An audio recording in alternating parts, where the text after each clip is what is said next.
Zargarlik sohasida faoliyat ko'rsatayotgan tadbirkorlik subyektlari bilan uchrashib,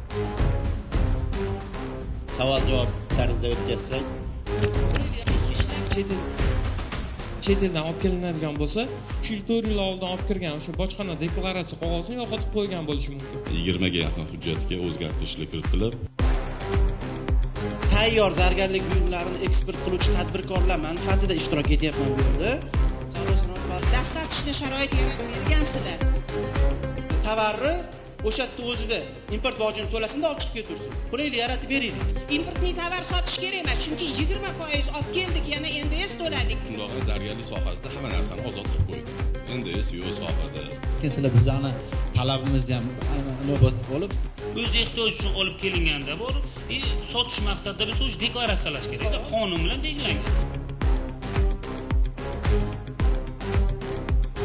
Bizani hozirgi sharoitimiz O'rta Osiyo davlatida yo'q.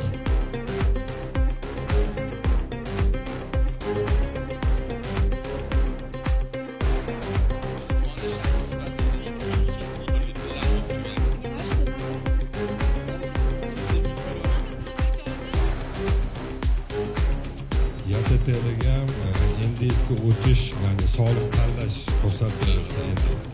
Sotishimiz bor, olib kelish bor.